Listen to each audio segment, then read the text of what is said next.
La cuarentena en Honduras, ¿éxito o fracaso? Cuando primero aprendíamos de la pandemia y se establecían las cuarentenas a nivel mundial, hubieron ciertos países que tomaron unas medidas y otros que tomaron otras. La cuarentena siempre tuvo tres propósitos fundamentales. Una era poder comprender un poquito más el virus y sus posibles tratamientos. La segunda era aplanar la curva para que los contagios se redujeran en la fase inicial para que se preparara el sistema hospitalario para atender los casos críticos. Jamás en ningún momento fue el de eliminar la amenaza del virus. Eso es virtualmente imposible y todos los expertos estaban de acuerdo en esto. Entonces, vamos a hablar sobre la cuarentena estricta de Honduras. Para comprender un poquito mejor el tema, vamos a leer qué dice John Gisek, un consultor de la OMS, sobre las cuarentenas estrictas. Y dice, se ha confirmado que una cuarentena estricta no protege a personas vulnerables, viviendo en asilos o casas de jubilación, que es la población que debería de estar protegiendo.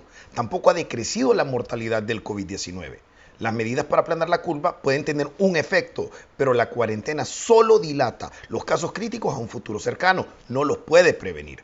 Los países han logrado retrasar el contagio para no sobresaturar hospitales.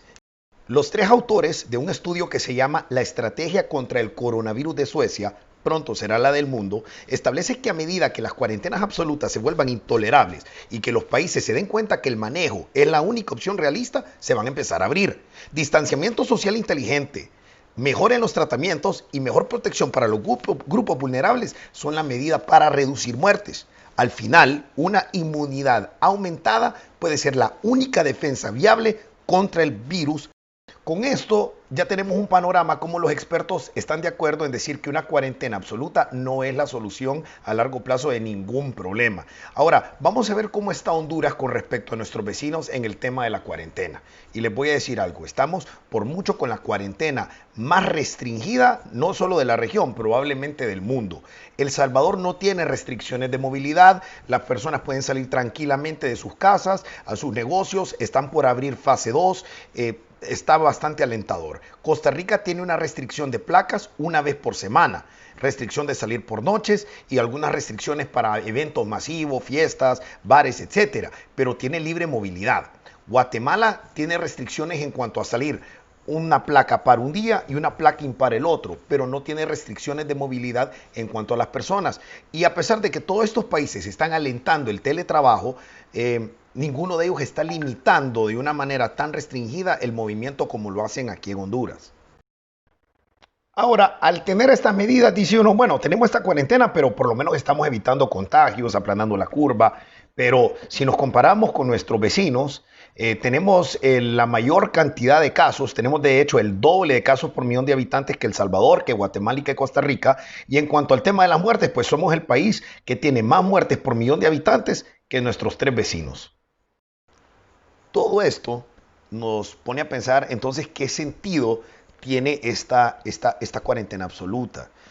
En primer lugar, tenemos que entender algo. Ya el coronavirus ha pasado por muchos países y nos ha dado suficiente data como para que podamos aprender algo. Uno, el coronavirus afecta más a ciertos grupos que a otros.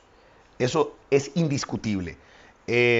Lo podemos ver en los conteos de muertes oficiales por grupos de edad, lo podemos ver en las casas de asilo, de jubilación, en casas asistidas para mayores de edad.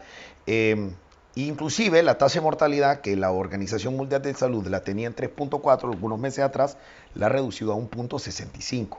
Entonces uno se pone a pensar y dice, bueno, teniendo todos estos datos, ¿por qué no protejo más a mi población vulnerable y enfoco mis recursos a ello? Ya vimos que no es que no tengamos recursos, somos de los países que más ha invertido en su PIB a la batalla contra el coronavirus, pero no ha sido una batalla muy eficaz. Ha sido una batalla que ha llevado mucho daño colateral. Empecemos por el tema del estrés. El estrés es uno de los factores que más debilita el sistema inmunológico, según estudios. O sea, y el sistema inmunológico es lo único que hoy por hoy nos está cuidando y protegiendo de que el virus no nos mate. El sistema inmunológico que lleva años de estarnos cuidando es lo único que nos está cuidando hoy contra el coronavirus. Y el estrés sabemos que lo debilita. Entonces, pasamos estresados, pasamos con miedo, nos pasamos peleando, nos pasamos juzgando, pymes quebrando, gente endeudada, gente en la calle, gente que no tiene dónde acudir a un sistema hospitalario porque todo está colapsado, el dinero que no se sabe qué se hizo. Entonces, ¿por qué esta cuarentena absoluta? ¿Por qué esta cuarentena absoluta? Porque es más fácil hacer las cosas que estos están acostumbrados a hacer cuando todo el mundo está en casa, enllavado, peleándose uno contra el otro, viendo si le toca salir o cómo va a ir a comprar sus cosas al súper. Yo pienso que debemos de analizar nuevamente nuestra estrategia como país, unirnos y dar una solución a corto plazo a estos números, porque no puede ser que con la cuarentena más ridícula de la región tengamos la mayor cantidad de casos y muertes. Que Dios los bendiga.